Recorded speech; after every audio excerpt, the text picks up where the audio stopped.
Hey folks, it's the Red, and welcome back to the Crash Bandicoot Huge Adventure No Damage Run. Next up, it's Star to Finish. Obviously they're talking about me, the star of the game, and I'm about to finish, because we're in the last 5 levels of the game. Oh, funny! Let's get going.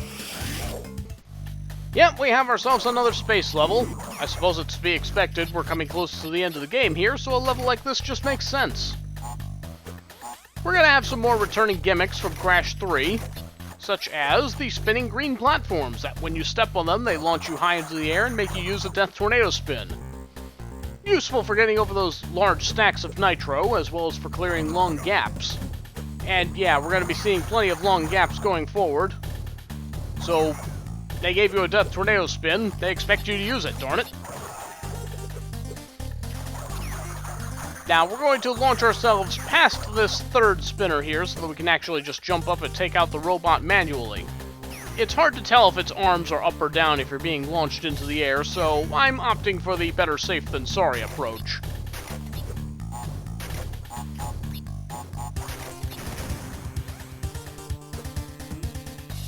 Because, yeah, the timing on those robot arms is a little weird, so really need to just play it safely there. Going into the bonus here, we don't have too terribly much that we need to worry about. For the most part, it's pretty straightforward. Just some steel crates here, some boxes to break. Not really any bottomless pits or TNTs just yet. No, that all comes later. I mean, there's a bottomless pit over here, but you really shouldn't be going in that direction anyway, so I don't see how that could be a threat to you. I like the setup of this one. You hit the bottom question crate, and then it makes the TNT take out the box below the steel crates, which is pretty neat. And don't step on this arrow crate, otherwise it's going to launch you straight into the nitro up above. That's designed to catch people who aren't paying attention. Hit this bottom exclamation box so that you can hit the lower box, and then hit the upper exclamation box to get the upper box. Don't hit them both at the same time, or you'll be blocked off from being able to get the bottom box. We don't have the fruit bazooka after all. Bounce out of the way here because there is a bottomless pit here. And it lulls you into thinking that there's going to be a bottomless pit here as well, but nope, there's a one-up box. Pretty sneaky place to put that, or at least it would be, if not for these steel crates here that you have to do a body slam next to, and then you'll notice that there's a box over here that you'll need to break. For that reason, I probably would have widened that platform a bit. That way players would have to go back and assess where that last box that they missed was, and then they'll have to go around and see, oh hey, I thought this was a bottomless pit, but no, there was actually another box down there. Oh well. Now this part's going to look familiar from down the hole. Basically we need to do a super body slam to go through these boxes. Just make sure you take them both out on the way down, because you can't exactly backtrack during this part. If it makes you feel more comfortable, use your super body slam on the sides and take out the boxes from the sides, and then you can just jump down. Whichever you're more comfortable with.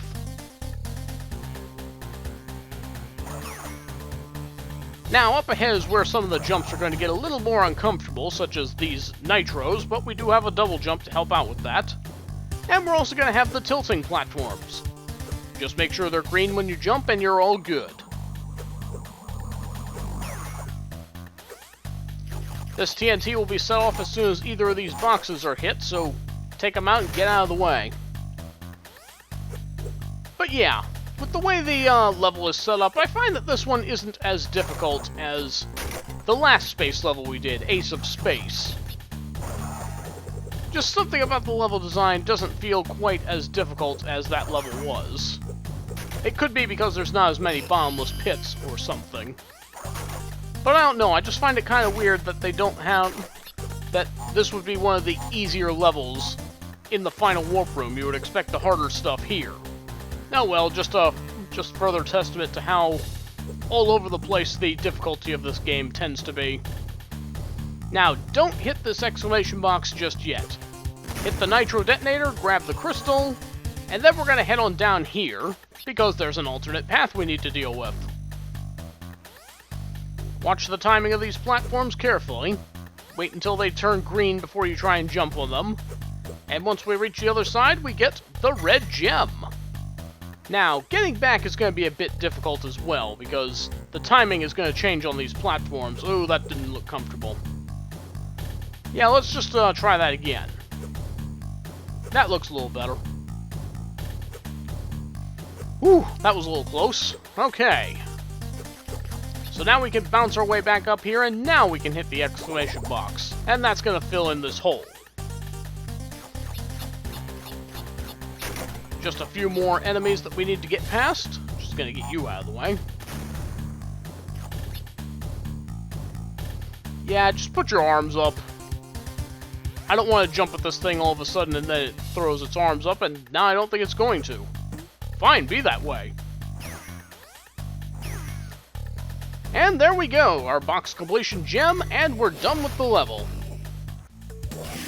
So, yeah, this level kind of surprised me with how many outtakes I wound up getting. Although, honestly, I would attest most of it to general clumsiness. The thing is, the enemies, with the timing of their attacks, it seems very weird. Like, sometimes they'll put up their arms or put out their spikes within 3 seconds of them coming on screen.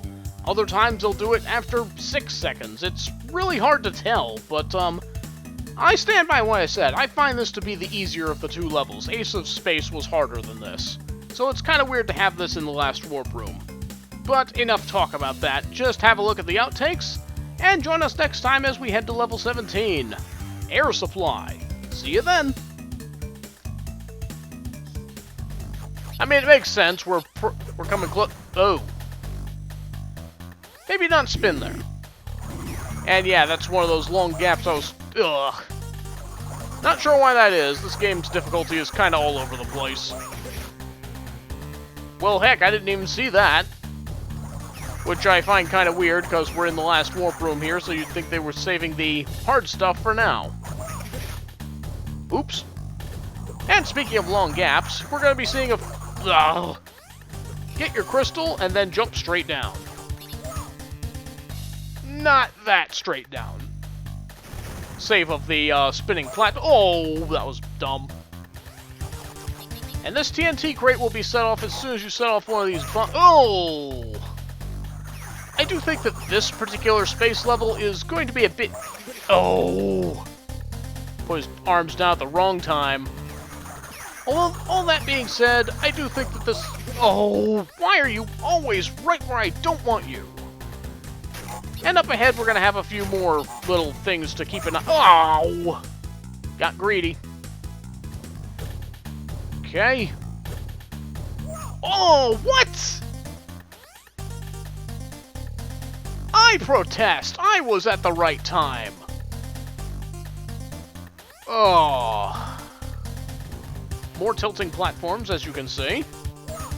And bad jump timing on my part. This is probably the place where you would expect to find levels like this. Wow! That was unexpected. Fall on, and you can't tell if their arms are up or down. I've had a few out... Oh! Okay, that's a little more agreeable. Oh! Well, I thought it was. I mean, you can't come back this... Okay. Apparently that is damage. And that isn't. Was I just too close, or what? If we could just make it to the middle platform, we should be alright. Okay. Because, yeah, we could just do the Death Tornadoes. Okay, guess we can't. Now, here's where things are going to get a bit uncomfortable, even with the double jump. But still manageable. Whoa, that was bad timing. And stuff that would make things more difficult. I mean, this part's a bit difficult. Oh! This next part will look familiar. It's very much like what we did back down the hole. Ow. I missed the box. Oh! Oh, how close was I? Oh, I must have been right at the end. Yeah, there it was. Oh, that hurts. Oh, that really hurts.